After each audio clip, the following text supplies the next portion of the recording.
So today I'm going to film in my race rundown of the first race of the 2020 F1 season, which was the Austrian Grand Prix at the Red Bull Ring. I just filmed this whole clip and it wasn't recording, so now we can pray it's recording, can't we? I was going to film this Sunday after the race, but I actually had my theory test. I don't actually want to show this in case I show anything, but I had my theory test basically and I passed it this morning, so I didn't want to film last night and then stress myself out, so took a break, I'm back and I'm going to film. I've got all my notes, which I just did read through, and I'm going to film a rundown of qualifying and the race. So I'm going to get into it straight away because there's a lot to speak about, and if I sit and ramble on for like 5 hours like I always do, it'll be literally like 50 minutes long and everyone will click off after like 2 minutes. So qualifying, I'm going to run through where the teams came, each driver, and how many seconds slower or faster they were than this time last year. So Alfa Romeo were 19th and 18th, with Raikkonen 19th, Giovinazzi in 18th. They were 1.119 seconds slower than they were this time last year in Austria. Williams were 20th with Latifi and 17th with Russell, and they were 0.737 milliseconds faster than they were this time last year. Then we have Haas with 16th and 15th. 16th was Magnussen, 15th was Grosjean. They were 0.619 milliseconds slower than they were this time last year. So that's 2 out of 3 Ferrari powered cars that were slower than this time last year. Then we have Renault in 14th and 10th. Ocon was in 14th, Ricciardo was in 10th. They were 0.495 milliseconds faster than they were this time last year. Alpha Tauri, 13th was Gasly and 12th was Kvyat, and they were 0.360 milliseconds faster than they were this time last year. They are a brand new team this year, but they are just Toro Rosso, basically. They've just changed the name. Obviously it's the first season for Alpha Tauri, but they will be going off last year's Toro Rosso times. Then we have Ferrari, which was a shocker. Vettel was 11th and didn't make it into Q3, and Leclerc was 7th. They were 0.920 milliseconds slower than they were this time last year. So that's 3 out of the 3 Ferrari engines slower than last year.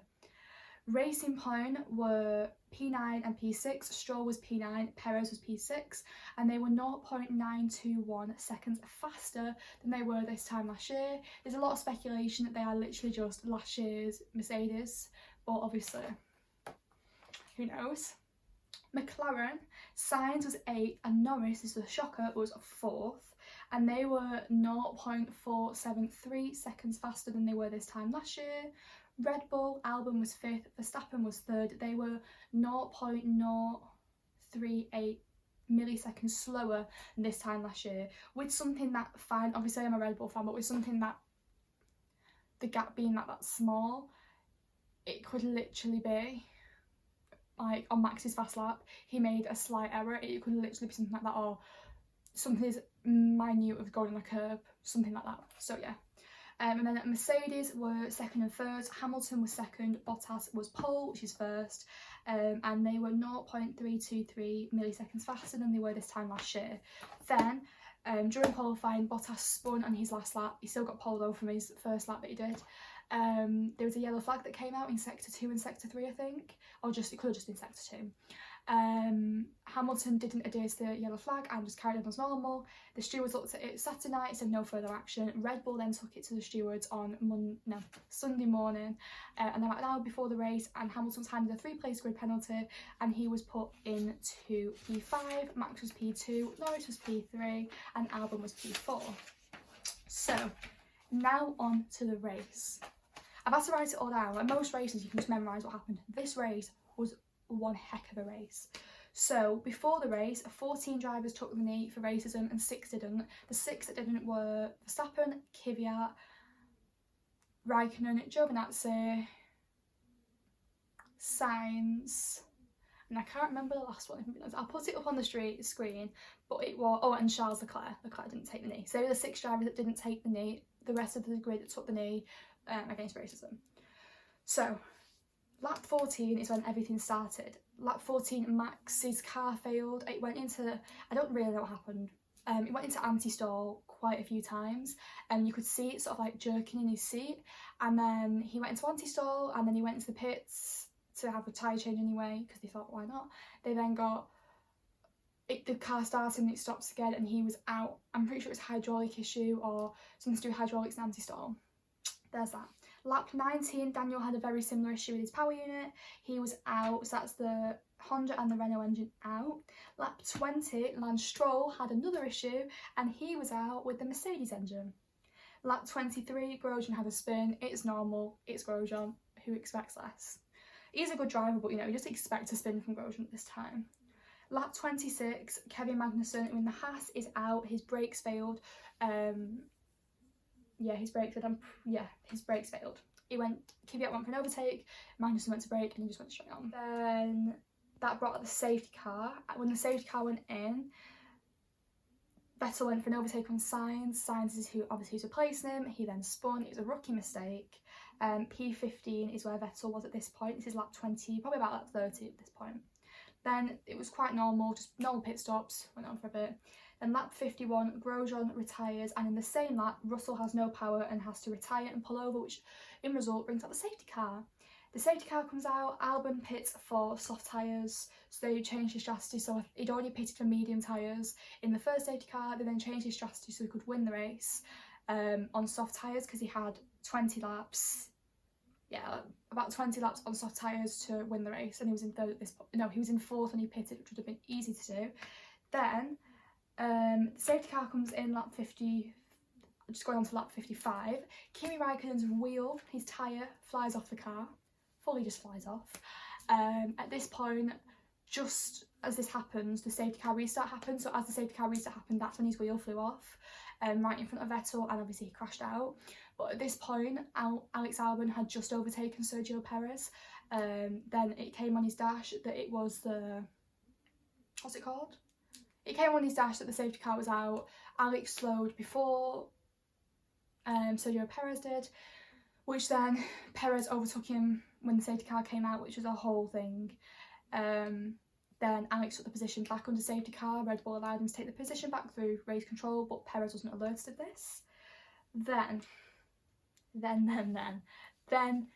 shit hits the fan. Lap 61 is when the safety car from Kimi's car comes in, and Alex saw an overtake with Lewis Hamilton to get into P2, which then he was looking ahead at Bottas to get to P1. So obviously he did the overtake. It was round, I can't remember what corner, but I think turn 3 maybe, the gravel trap, round the outside. Bear in mind, 2 races ago in Brazil was over 2 races ago. 2 races ago in Brazil, this exact same incident happened. And if you're an F1 fan, you know exactly what I'm talking about.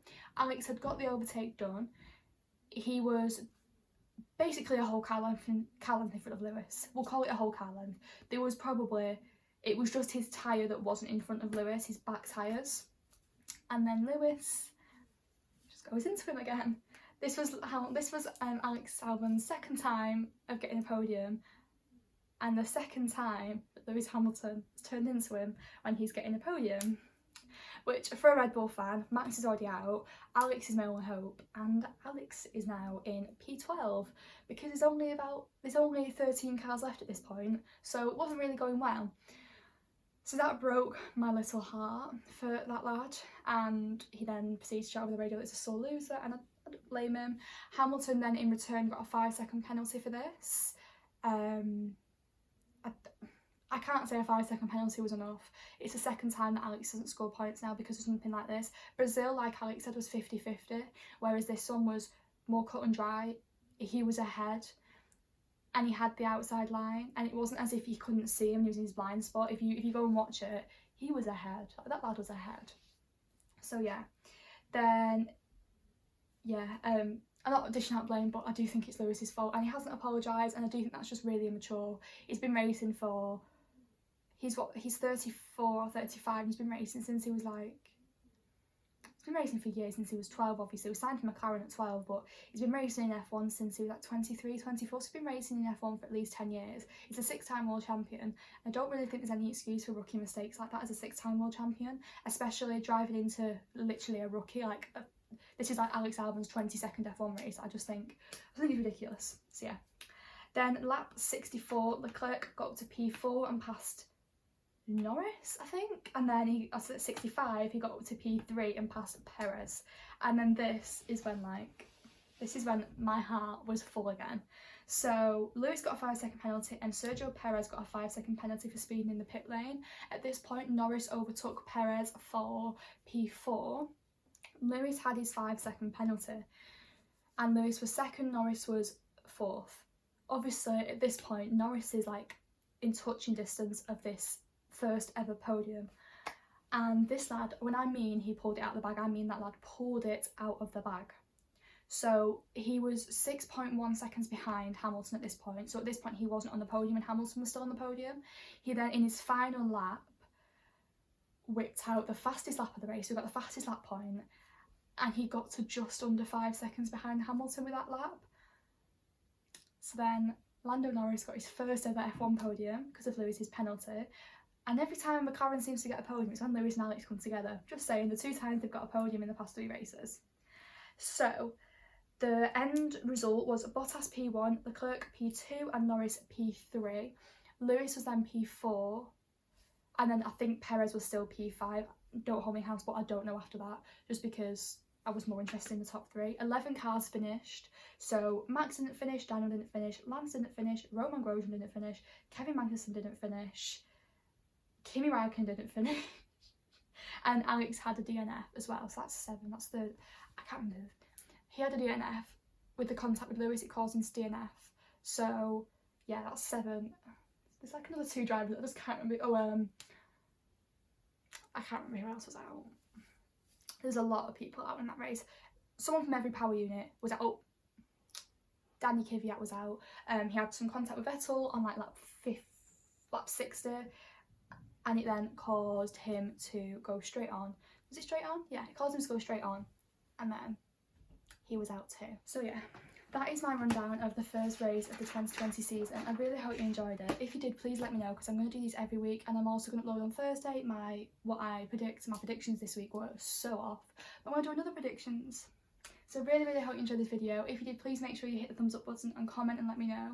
And also make sure you follow my TikTok, my Twitter and my Instagram. They're all LilyMorris_1. My name is spelled with 2 L's, just to let you know.